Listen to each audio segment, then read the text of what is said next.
Hey guys, this is Chris from Chris Lights, back with you for video number 2.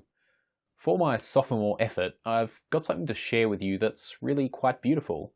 I had this crazy idea the other day and I had no idea how it would turn out, but the results were really beyond my wildest expectations. So I'm really excited to share it with you. And before I tell you more about how I achieved this particular thing, I just want to show you the results. So enjoy.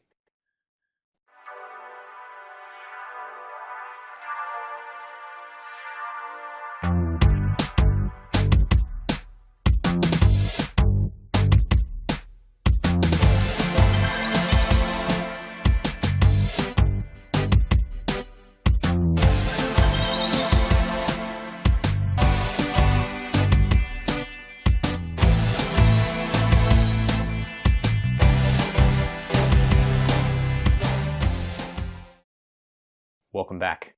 I hope you enjoyed that video. All of the photos in that video were taken in my bedroom, and can you imagine how they might have been taken?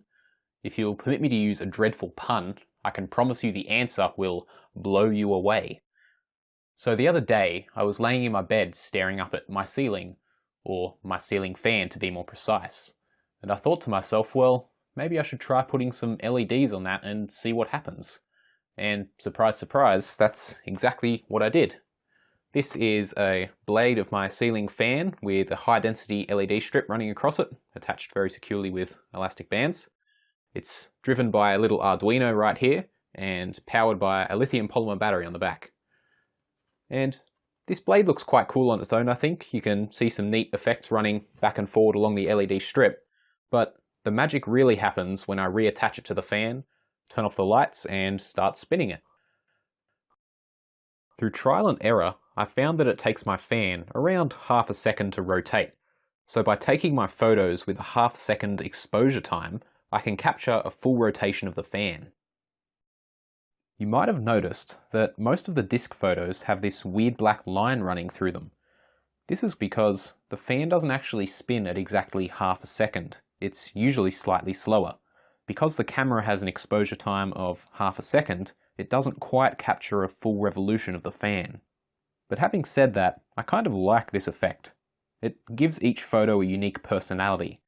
The variation in the fan's rotation speed gives a different gap for each photo, and sometimes, like in this photo, I think it looks like a happy fish.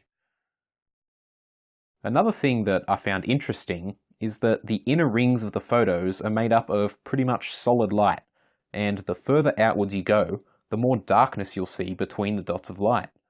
This occurs because the LEDs on the LED strip are flashing on and off many times per second, and the inner LEDs have a smaller circle to rotate around than the outer LEDs. Now let's look at some video footage. This video was recorded at 30 frames per second. During each frame of the video, the camera captures around 33 milliseconds of fan rotation. This gives us an effect that looks a bit like a lightsaber. We can take this video and do some post-processing on it to simulate a long exposure effect, which gives us a similar result to the long exposure photos, but now it's animated.